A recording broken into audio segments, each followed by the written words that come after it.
Kita sampaikan dulu. Jadi terus dari kita sampaikan ini soal politisasi segala macam. Oh, ini murni hukum. Karena apa? Karena proses penyelidikan itu sudah dimulai sejak Juni 2023. Oke. Nah, ya sejak Juni. Sebelum pemilu Anda mau ngapain itu? Oke. Baik. Dan DIK itu juga sudah mulai sejak Juni 2023. Jadi sudah dimulai. Sehingga ketika kemudian sedang Jokowi berkuasa ya, Bang? Ya, itu soal cuman ngasih tahu 2023 itu Pak. Ya.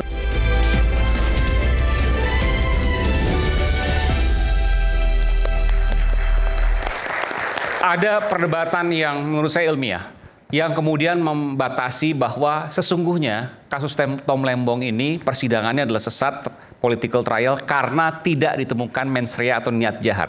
Kalau tidak ditemukan mens rea atau niat jahat, namanya adalah peradilan sesat ketika itu kemudian dilanjutkan. Tapi ada juga berbeda. Prof. Gayus punya pendapat yang berbeda, silakan. Saya akan mencoba menjelaskan mengenai mens rea yang berlanjut kepada aktus reus. Niat jahat atau niat paling tidak. Perbandingan saya dengan dolus tadi, saya katakan kalau mens rea tidak ada sanksi hukumnya karena tidak ada niat, maka dolus itu berbanding mens rea bagaimana? Bagian. Dolus itu apa? Negligence. Dolus itu kesengajaan. Kesengajaan, oke. Kemudian tadi saya katakan dolus memang harus dihukum. Dia berencana, dia punya niat. Tetapi kalau culpa itu kan tidak tahu apa-apa, dia nggak ada niat juga, tahu dihukum. Culpa itu tidak sengaja. Tidak tahu, tidak sengaja. Reckless ya. Ya. Oke. Tahu dihukum. Ini nggak ada niat juga dia. Dia naik mobil tidak berencana membunuh orang, nabrak orang meninggal. Ya kan nggak punya niat. Oke. Tetapi Dihukum. Dihukum. Tidak sengaja. Tidak ada niat jahat. Tidak ada. Oke. Kalau dia ada dihukum. Oke. Tapi tidak ada pun dihukum. Bang Iman, saya cuma mengingatkan tadi saya sudah menjelaskan apa itu niat jahat, bukan konteks agama. Niat jahat itu cara membuktikan apakah ada purposely dengan sengaja. Kalau tadi sebenarnya kita bicara knowingly, dia tahu bahwa tindakan dia ini kalau dia lanjutkan itu akan merugikan keuangan negara, timbul aktus reusnya, tindakan jahatnya. Ada yang namanya reckless, lalai. Ya, gegabah. Gitu ya. Ada negligent, lalai. Sebentar, ini menarik. Satu, ini bahasa Inggris. Dolus culpa, pendekatan Belanda Jerman. Itu doang. Enggak, sebentar, tapi menarik. Ini kalau kita bicara yang lebih ringan, lebih gampang untuk dicerna. Orang nyetir mobil, tidak ada niat, nabrak orang kemudian meninggal. Dihukum. Itu lalai. Masuknya culpa tadi. Jadi lalai itu Bang Aiman, karena kecerobohan. Ya, dia harusnya bertindak hati-hati, tapi dia tidak hati-hati. Gak punya niat.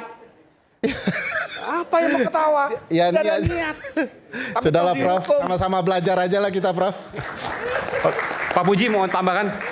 Ya, saya di awal dan di ujung saja. Jadi di awal kasus ini kita sudah menyampaikan, kita diskusi kita sampaikan beberapa masukan, beberapa input yang masuk Komisi Kejaksaan, itu kita sampaikan ke baik yang pro maupun yang kontra. Ya. Jadi yang kontra juga ada, yang pro juga ada. Kita sampaikan khususnya yang kontra, termasuk soal kriminalisasi, politisasi, segala macam. Kita fokus di tidak ada niat jahat. Ini saya perlu sampaikan dulu, nanti daripada tidak perlu saya disclaimer, orang kemudian, loh kok ini tugasnya ngapain gitu kan. Oke. Ya, ini kan harus tengah-tengah, Komisi Kejaksaan harus tengah-tengah tetap. Ya, ini meskipun nuraninya pasti kan ada. Ya, nuraninya ke Kejaksaan nggak? Ya, ini kita sampaikan dulu. Jadi terus dari kita sampaikan ini soal politisasi segala macam. Oh, ini murni hukum. Karena apa? Karena proses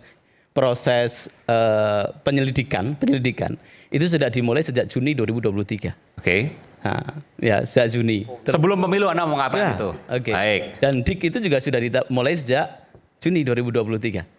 Jadi sudah dimulai. Sehingga ketika kemudian sedang Jokowi berkuasa ya Bang? Ya, itu soal cuman ngasih tahu 2023 itu Pak. Ya. Ini 2023 khusus Tom Lembong. Kau benci sekali sama Pak Jokowi itu ada apa sih Pak? Ya. Saya tuh salah satu orang yang selalu memanggil beliau Emang Presiden Jokowi itu melukai hati kau kenapa sih? Enggak. Saya lebih sayang Jokowi dibanding Abang. Ya. Terus makanya kemudian sejak awal case ini kita sampaikan kalau kemudian termasuk ketika kemudian Pak Tom Lembong itu ditetapkan sebagai tersangka, kita sampaikan menteri yang lain tolong dipanggil juga kan. Oke. Nah, yang sudah kemudian terperiksa kan Rahmat Gobel. Rahmat Gobel, terus dari hasil penyelidikan kan juga sudah dari Enggar juga sudah ada hasil penyelidikan, sehingga ini dalam informasi yang kemudian kita terima, termasuk kemudian ketakutan soal politisasi, kriminalisasi segala macam itu, jawaban dari kejaksaan clear bahwa ini murni penegakan hukum. Bahwa kenapa kemudian Tom Lembong dulu barriernya ini begitu banyak. Hambatannya? Iya, apa namanya? termasuk kemudian pagarnya. Ya, ini begitu banyak. Ketika kemudian diusut semuanya, mungkin harapan kita juga sama. Ketika diusut semuanya, maka ini akan clear bahwa ini tidak ada kriminalisasi, tidak ada politisasi segala macam. Tapi ketika diusut semuanya, justru resiko ini yang kemudian dihitung oleh kejaksaan justru semakin besar. Maksudnya? Ya, semuanya itu kan tokoh politik, punya pendukung. Kalau Tom Lembong nggak ada resikonya atau gimana? Ya, resikonya ada, tetapi dalam kemudian hitungan itu yang harus diambil karena yang pertama melakukan itu adalah di tahun 2015. Saya orang awam hukum, tapi berikan pendapat kepada saya, berikan pemahaman kepada saya bahwa ketika bicara proses hukum maka harus menghitung resiko politik. Ya, makanya diurutkan. Ya, itu kan bagian dari strategi penyidikan, Pak. Bagian dari strategi. Ini hal yang baru menurut saya. Ya, strategi penyidikan itu kan dilakukan, bukan hal baru menurut saya.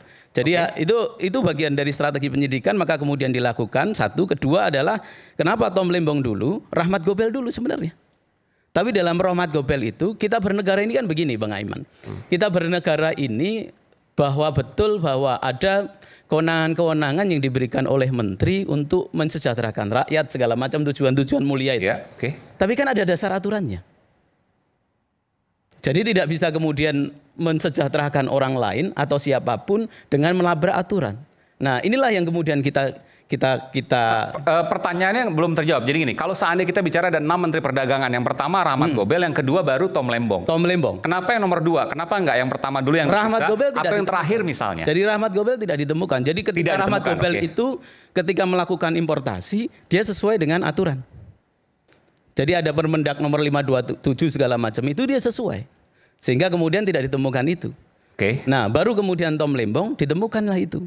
Bahwa ada pelanggaran terhadap Permendak, lalu kemudian itu diusut. Setelah Tom Lembong impornya masih makin tinggi. Kita tunggu dan dalam komentar saya yang terakhir setelah putusan itu kita minta tolong dong menteri yang setelahnya yang kan pintu masuknya jelas bahwa tidak ada rakortas, terus kemudian tidak ada petunjuk dari Kementerian Perindustrian. Itu setidaknya 2 ini. Kalau kemudian menteri-menteri berikutnya itu tidak ada itu, bisa pintu masuk. Dan kita hari ini juga akan melihat nantinya pada proses-proses berikutnya ketika misalnya nanti kejaksaan kita desak untuk kemudian bisa memeriksa dan mentersangkakan misalnya menteri setelah itu, karena kan kalau kita lihat dalam dakwaan itu, saya baca dalam dakwaan itu 578, 515 itu kan TL. Kan ada 28 PI, penunjukan impor. Penunjukan impor yang 28 itu, yang 21 dilakukan oleh TL, yang 7 dilakukan oleh EL. Ini inisial ya? Ya, oleh EL. Nah, yang 7 ini kan tinggal ditelusuri saja. Pertanyaan saya itu satu. Nah, jadi di Rahmat Gobel tidak ditemukan, di setelahnya Tom Lembong ditemukan. Setelah Tom Lembong itu kemudian lebih tinggi, maka masih dalam proses ya, dalam proses. Makanya yang kedua, pertanyaan saya adalah dari sisi mens rea yang tadi dikatakan seharusnya tidak ada pidana. Apa Anda punya pendapat berbeda? Sebelum soal kita mendiskusikan mens rea dulu. Nah, sebelum kita mendiskusikan mens rea, ini menarik kenapa? Karena kan soal politik. Saya juga ingin menunggu ketika kemudian misalnya nanti kejaksaan pada waktu-waktu berikutnya ketika EL ditetapkan tersangka, apakah seheboh ini? Apakah serame ini misalnya? Nah, ini yang akan kita tunggu juga. Apakah kemudian ketika EL dinyatakan pengadilan adalah pengadilan itu memutuskan bersalah, akan juga disebut sebagai pengadilan sesat? Nah, ini juga akan kita tunggu. Baik. Pak Ugro mungkin ada pendapat soal mens rea tadi, kalau memang kita bisa bahas soal itu dulu. Iya, terima kasih. Jadi kalau saya ikut bergabung dalam mens rea ini kan sudah diartikan secara luas oleh hakim.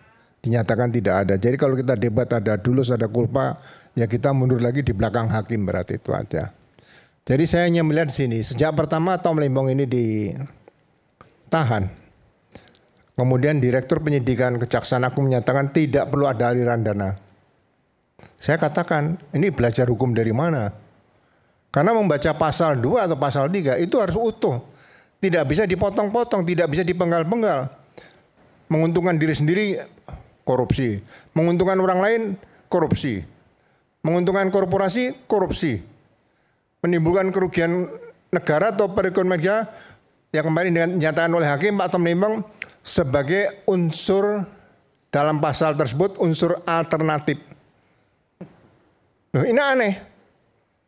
Jadi itu sama dikatakan jaksa penyidik waktu itu tidak perlu aliran dana, dan itu dijawab oleh hakim waktu vonis itu, pembacaan vonis tadi, bahwa unsur merugikan keuangan negara atau perekonomian negara itu adalah unsur alternatif.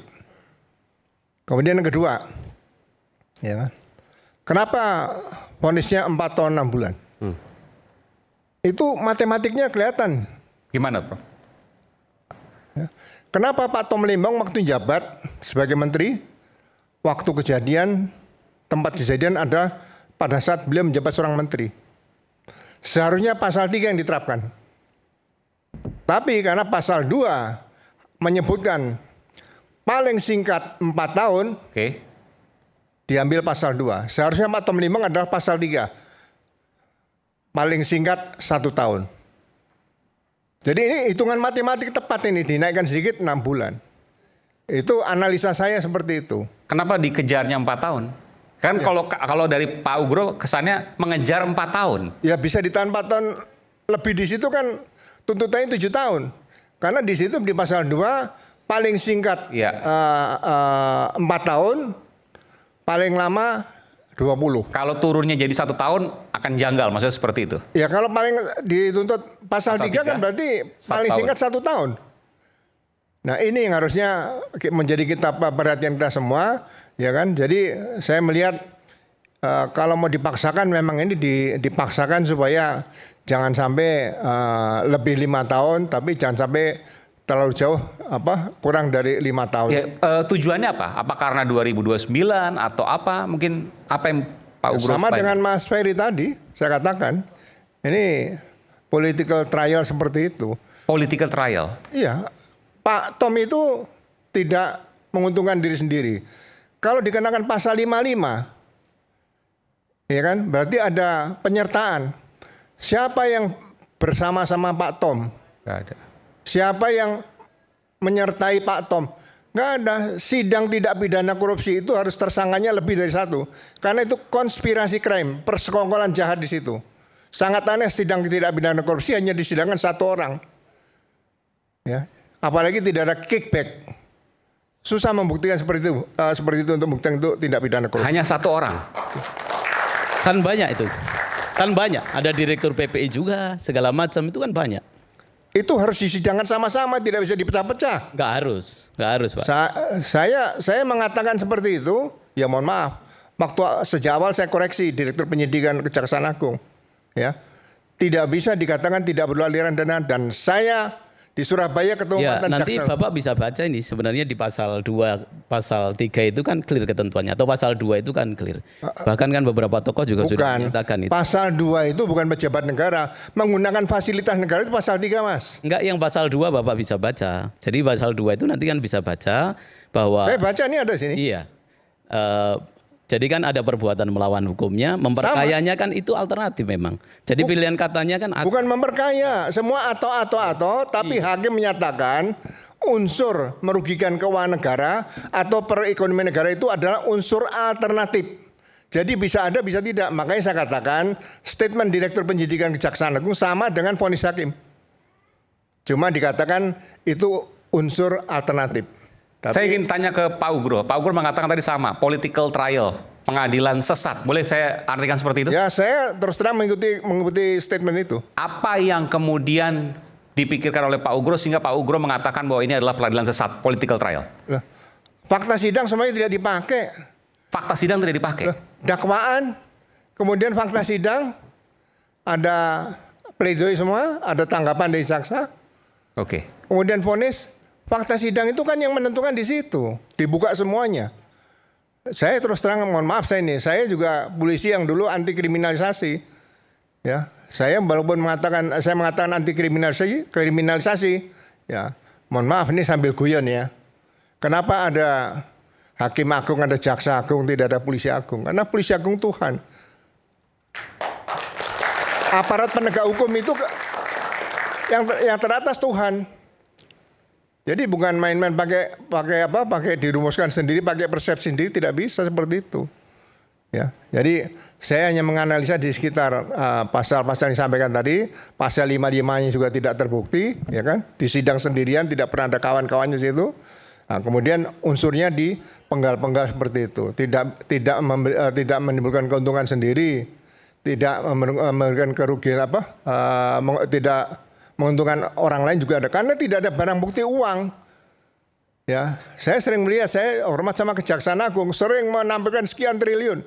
Tapi di kasus Pak Tom Lembong tidak ada uang. Kalau ada kerugian, paparkan uangnya di situ biar rakyat percaya. Tidak ada uang.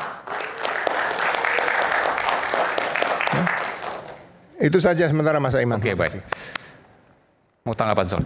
Ya, jadi kalau soal merugikan keuangan negara itu kan sudah ada hitungan. Memang itu yang kita sampaikan juga ke kejaksaan. Gimana bisa hitungannya kemudian berbeda? Kan yang dihitung BPKP itu kan 515.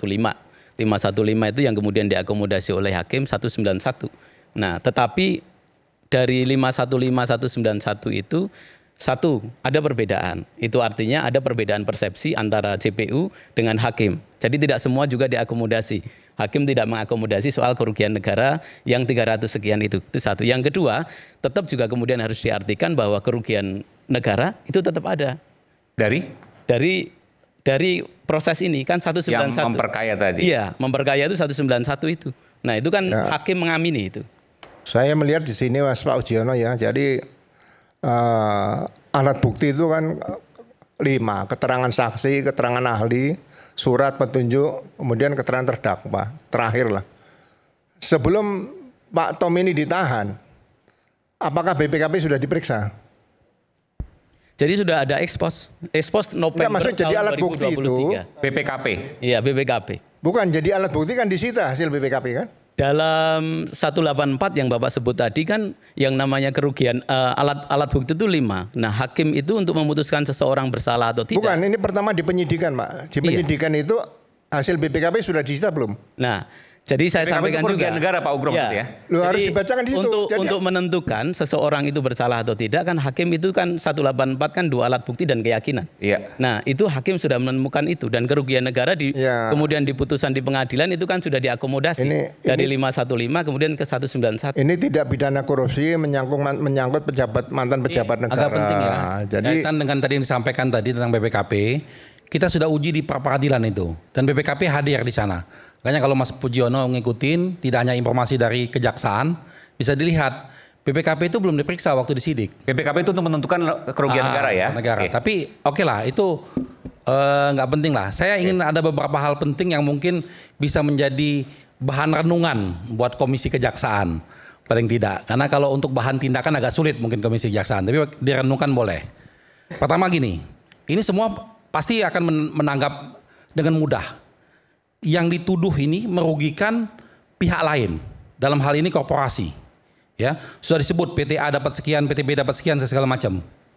Pertanyaan saya, nanti Mas Pujiono bisa cek ke sana. Kenapa PT-PT ini nggak jadi tersangka? PT-PT-nya, perusahaan-perusahaan korporasinya enggak, yang kena cuman beberapa direksinya. Ya, kenapa? Apakah dari korporasi tersebut ada aliran dana ke direksi tersebut? Karena dari hasil persidangan kami, karena waktu itu direksi ini datang ke sidang kami sebagai saksi, mengatakan mereka tidak terima apa-apa dari perusahaan tersebut. Satu itu ya. Kedua, PPI itu yang jadi tersangka hanya direktur operasionalnya. Sedangkan hakim dalam putusannya selalu menyebutkan tentang direktur utamanya. Namanya Dayu, terutamanya itu. Tolong tanyakan juga tuh, kenapa tuh nggak jadi tersangka? Gitu ya. Kenapa mesti jadi tersangka? Nggak jadi tersangka? Nggak, kenapa mesti jadi tersangka? Kenapa direktur utama mesti jadi tersangka? Ya kalau misalnya direktur kan dianggap PPI ini salah dalam mengambil kebijakan segala macam kan jadi tersangka tuh si Charles yang direktur operasional. Kenapa direktur utamanya nggak jadi tersangka? Dia lebih menentukan. Itu kedua. Lalu yang ketiga, ya, yang apa namanya yang mungkin nanti bisa juga ditanyakan kaitan dengan selalu dibilang bahwa Tom Lembong ini salah memberikan izin kepada Induk Koperasi. Baik itu Induk Koperasi Polisi, Pak, mohon izin, Induk Koperasi Angkatan Darat, dan Induk Koperasi yang lain-lain juga. Ada beberapa Induk Koperasi. Tom Lembong memberikan izin ke mereka. Pertanyaannya kenapa nggak ada tersangka juga dari sana? Itu juga yang harusnya juga, karena kemarin pada waktu itu semua Induk Koperasi itu hadir di persidangan. Kita tanya, tugas dari Menteri Perdagangan ini untuk melaksanakan stabilisasi harga berhasil nggak? Semua dengan gagah perkasa menjawab berhasil. Anda mendapat keuntungan pribadi nggak? Enggak.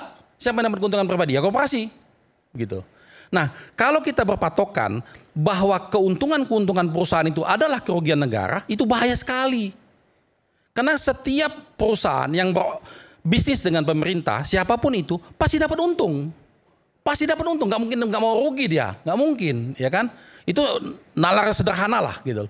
Jadi kalau patokannya menguntungkan orang lain, nah yang paling penting itu adalah seseorang itu dapat untung yang tidak wajar, lalu untung yang tidak wajar itu akibat dari persekongkolan jahat ini.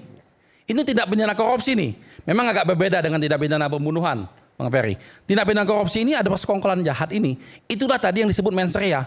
Jadi siapapun yang mengatakan mens rea tidak wajib itu bahaya sekali.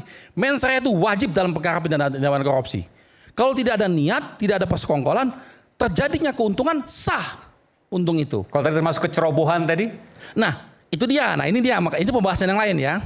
Kita bicara tentang hakim merumuskan bahwa Pak Tom Lembong itu melakukan perbuatan melawan hukum 1, 2, 3 termasuk tadi ceroboh, memberikan izin segala macam. Ya, oke, kita bahas.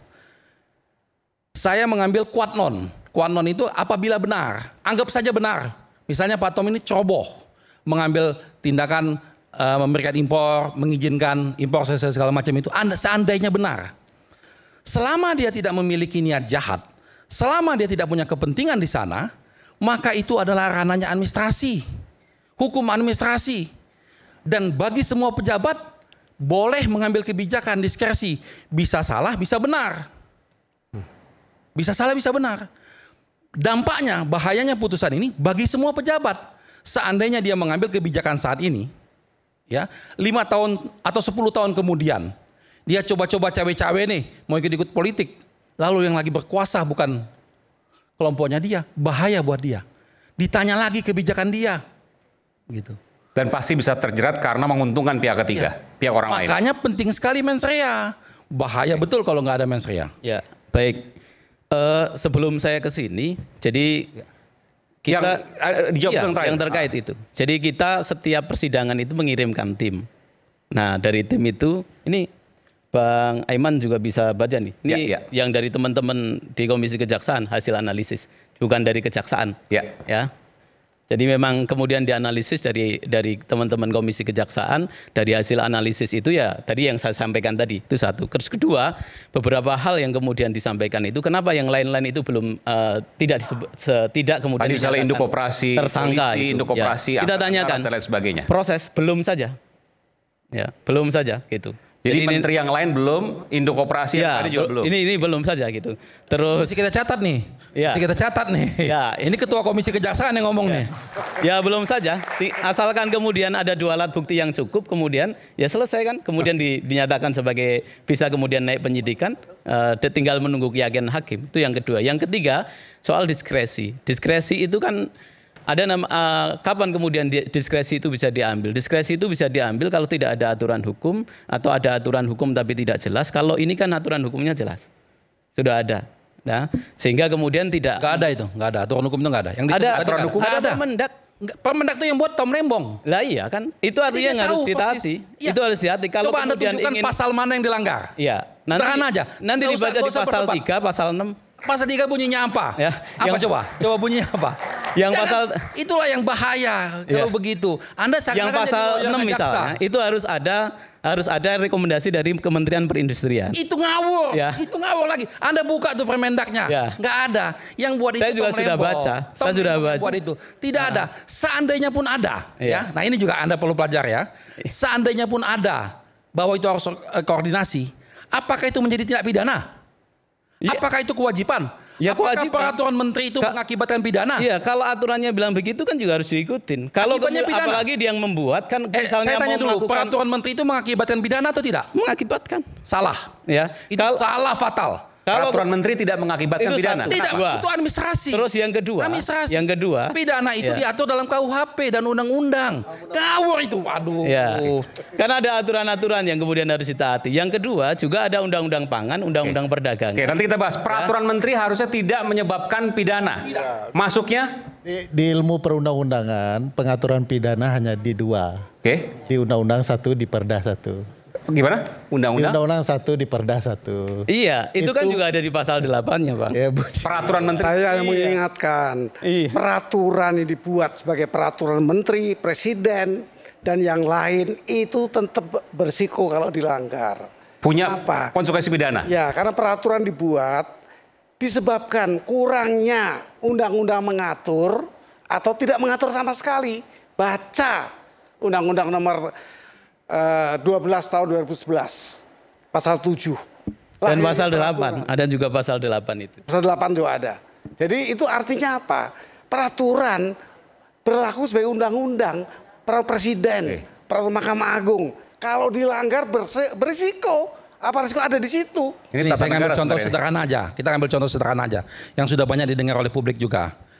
Ini ada seorang pedagang asongan, ya, dia jualan di tempat umum yang dilarang, ya. Di situ dia mendapatkan keuntungan, tidak orang lain deh, dia dapat keuntungan, ya. Lalu dia tidak bayar pajak tuh di sana kan, akibatnya. Sekarang pertanyaan kita, apakah pedagang asongan itu bisa dikenakan undang-undang korupsi? Karena menguntungkan pihak. Menguntungkan dia, bukan orang lain, lebih jelas ke dia. Oke. Kena nggak undang-undang korupsi? Dia kena perda bahwa dia melanggar disiplin, kena sanksi, harus bayar denda. Betul itu. Negara ini sudah lengkap mengatur, cuman kita aja belajarnya kurang pintar. Oke, gimana jawaban itu? Iya. Ya, artinya kan bahwa dia juga mengatakan bahwa itu peraturan memang harus ditaati. Bukan, ini juga pidana atau Ada pidana korupsi administrasi. di sana. jadi itu kalau betul. Ya, kalau kemudian ada aturan yang Nah, ini menarik. Ada pedagang kaki lima berjualan di trotoar, melanggar hukum dia. Melanggar hukum. ya itu kan diskusi Melanggar kemarin. peraturan ya, peraturan. Dan kemudian dia diuntungkan pribadinya. Itu bukan hanya sekedar melanggar peraturan sebenarnya kalau Tapi konteks dia tidak bisa dipidana. kalau mau Bentar, konteks lebih mendasar. bentar, pakai. Pidana korupsi nggak bisa Ya, karena kan nggak bisa pidana korupsi. Karena itu tadi dia tidak punya niat jahat, ya. Dan juga tidak ada hubungan dengan pasal 2 dan pasal 3. Kalau kita mau mendasar lagi, itu yang salah di ketentuan di pasal 2 Undang-Undang Tipikor kita. Loh, iya kan? Yang dia namanya pecel lele di jalan bisa kita persoalkan juga. korupsi dong. Loh iya, kalau Sebenarnya kemudian bisa kita, itu. kalau kita kemudian mau mendasar lagi soal ke sana. Tukang pecel itu lele diskusinya lebih misalnya dalam di lagi. trotoar. Ini Ya. kita ingatkan Itu pedagang bisa korupsi. asongan bahwa Komisi Kejaksaan Anda bakal kena pidana korupsi loh. Hati-hati Saya pedagang tidak asongan. mengatakan demikian. Saya tidak mengatakan demikian. Itu persepsi Anda, ya kan. Nah, Tapi bahwa bisa dikenakan cuma pidana begini, korupsi. Saya akan membuat analogi itu begini, bahwa peraturan dibuat itu untuk ditaati. Itu satu. Jadi ada Permendak 117, terus kemudian juga ada undang-undang pangan segala macam itu juga. Mas, mohon maaf ya. Bisa nggak Anda bicara tidak ngarang? Di mana nggak? Saya mau mengajukan pertanyaan Bentar, begini. saya mau tanya dulu. Iya, saya menjawabnya dengan bertanya boleh. Ya, sekarang Pak saya Gis? tanya dulu. Iya, Pak Gis yang saya hormati. Ya, sebentar, saya mau menjawab tanya dengan. Saya kan belum ngomong dari tadi. Iya. Lah emang belum dikasih. Saya mau tanya dengan Anda. Nanti saya berikan, Pak. Tadi kan ditanya sama dia pasalnya. Ngarang yang mana ya, maksudnya? bunyinya apa Anda nggak jawab. Ada. saya Sebelumnya tahu. pernyataannya begini. Tidak ada rapat koordinasi. Iya, itu di Betul. pasal 3. Tidak ada rapat koordinasi. Tidak rapat koordinasi. Anda datang kemari bawa data. Bawa ada. Oke, benar. Baca yang keras. Kementerian Koordinator Bidang Perekonomian Republik Indonesia, ini tanggal 28 Desember 2015. Agenda lanjut pembahasan ketersediaan pangan, beras, kedelai, gula, jagung, dan daging sapi. Pimpinan rapat Menko Perekonomian. Di dalamnya ada masalah gula. Gimana? Di dalamnya termasuk soal gula. Ini rapat Oke. koordinasi. Ada soal gula. Perumbulok segera berkoordinasi dengan PT Perusahaan Perdagangan Indonesia (PPI) terkait impor gula. Oke, cukup. Lain kali kalau bicara di depan publik kayak gini pakai data lah. Bosan saya kalau dengerin orang ngarang. Apa yang mau sampaikan situ? Artinya ada rapat koordinasi. Artinya dia ngarang itu bohong depan publik. Gitu loh. Ya, saya jawab boleh. Silakan. Oke. Nah, kalau pada Bulog dan PPI betul itu. Ini rapat koordinasi. Iya. Kalau jadi kan ada 3 hal. Yang pertama adalah Tadi kan katanya nggak ada rapat koordinasi. Sekarang ngakuin ada rapat koordinasi. Tadi saya tanya dulu. begini, rakortas itu kan rangkaian. Jadi ada 21 PI. Mas retorika itu ajarin tuh ada saya bawa Ada adik saya 28 Melisa PI. asal, Wak. Iya. Baru LK1 tuh. Ada 28 Yang retorika PI, Pak. depan saya, Mas. Ada 28 persetujuan impor. Iya. Nah, 28 persetujuan impor. Yang lain ada yang di bagian rapat koordinasi itu, tapi yang 28 yang lain itu Pandang ada les rapat lagi tuh. koordinasi. Oke. Artinya ada rapat koordinasi. Ada tidak rapat koordinasi juga yang 28 PI itu. Dan ada juga rapat koordinasi. Ya, yang ya tadi saya sempat fokus pada yang 28 penunjukan impor itu. Oke, kita kembali satu lagi. Bahkan tidak hanya rapat koordinasi, bahkan pendapat hukum kejaksaan terhadap impor gula pun ada. Silakan, ada pendapat hukumnya. Kalau kita mau diskusi bawa data, bawa persiapan, bukan bawa narasi dan opini kosong. Oke. Apa kesimpulan di sini? Diberikan izinnya Untuk Pergula importasi. rawit. Iya. Ini pendapat kejaksaan tanggal 16 Juni 2017. 2017. Pendapat hukum. Ya, 2017 kan? Pakai. Ya. Itu tahun 2017 kan pendapatnya, dan 2017 itu juga mensyaratkan ada rakortas. Ya rakortasnya ada Iya, ini. Rakortas. Jadi Kita kembali saat lagi, tetap bersama kami dan bersuara. Ya, ada artinya yang Anda ada bicarakan PI, udah yang